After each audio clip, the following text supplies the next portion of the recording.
नमस्कार, रामकृष्ण हरी. स्वागत आहे तुमचं आर्ट विथ नम्रता या यूट्यूब चॅनेलवरती.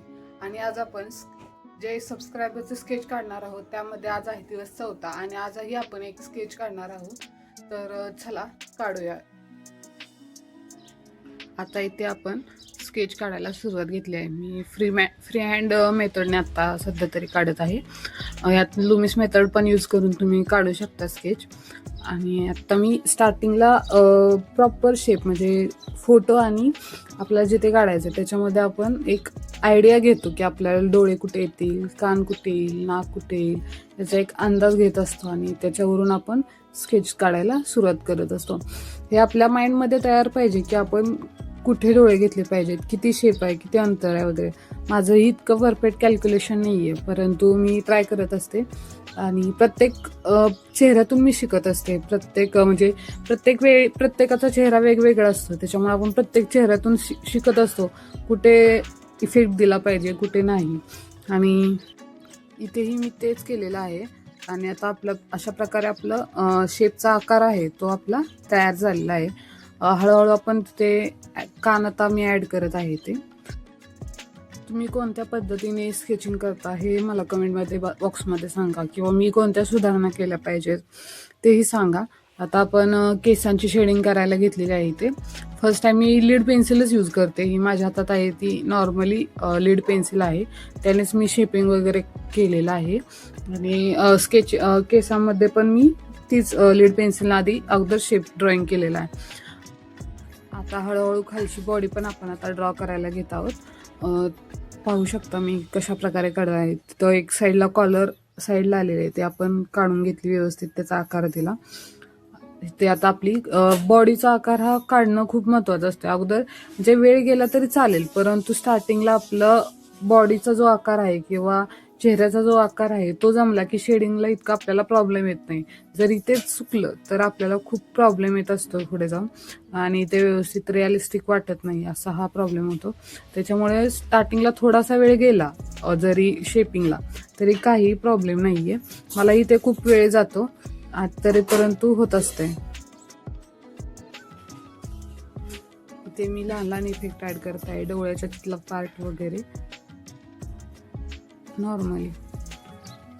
आणि आपण स्केचिंगच्या मोठ्या ऑर्डरही घेतो, ते पूर्ण करायला आपल्याला खूप दिवस लागतात, म्हणजे खूप वेळ लागतो त्याच्यासाठी, कारण खूप डिटेलिंग असतं. आपण हे हार्डली 15 ते 20 जास्तीत जास्त 30 मिनिटांमध्ये हे स्केचिंग पूर्ण करतो. त्याच्यामुळं आपल्याला ह्याच्यामध्ये डिटेलिंग जास्त ॲड करता येत नाही. आपण प्रॉपर वरून फक्त जसा शेप आहे त्याप्रमाणे अंदाज घेऊन फक्त स्केचिंग करत असतोय. हे परफेक्टली स्केचिंग नाही आहे, परंतु प्रयत्न केलेला आहे. हा प्रयत्न कसा वाटतो तुम्हाला नक्की सांगत जावा, आणि तुमची एक कमेंट मला खूप उत्साह देऊन जाते की बाबा आपण काहीतरी करतोय वगैरे. त्याच्यामुळं कमेंट बॉक्समध्ये नक्की सांगत जावा की माझं स्केच कसं वाटतं वगैरे. हे आता आपण 10B किंवा 6B पेन्सिल घेऊन आपण डार्कर एरिया पण कव्हर करणार आहोत. आता मी असं टिप्स देत असते अधूनमधून, मी जे अनुभवातून शिकले ते आता तुम्हाला मी सांगण्याचा प्रयत्न करते या व्हिडिओमधून, बाकी काही नाहीये.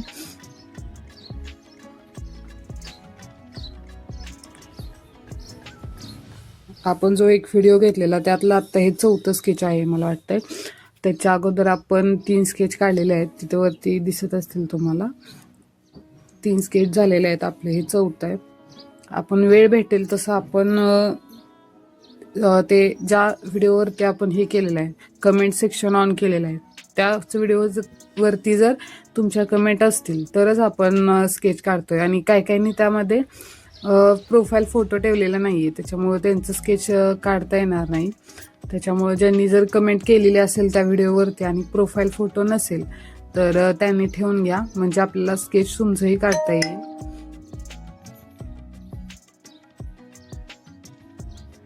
आता आपण आउटलाईन वगैरे आणि थोडीशी डिटेलिंग ऍड करत आहोत.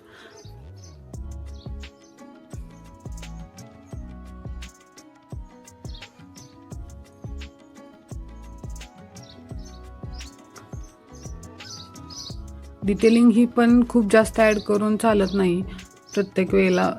नॉर्मली आपण पेन्सिलचा यूज करून नॉर्मलमध्ये अगदी हलक्या हाताने करत असतो आणि हा ब्लेंडर मी यूज करून नॉर्मल शेडिंग करत आहे.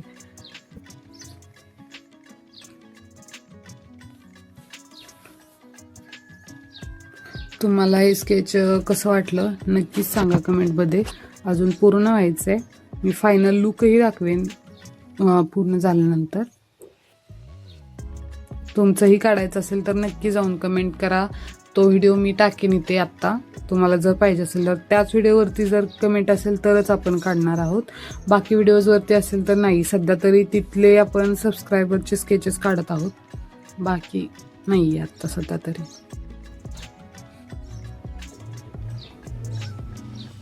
जिथे आपल्याला हायलाईट करायचं तिथं मी रबर यूज करून तिथला पार्ट जरा हायलाईट करत आहे. आणि बॅकग्राऊंड मोकळं ठेवण्यापेक्षा आपण एक नॉर्मली पेन्सिल हलक्या हाताने फिरवून ते ब्लेंडरने ब्लेंड करत आहोत. पाहू शकता तुम्ही मी ब्लेंड केलेलं आहे.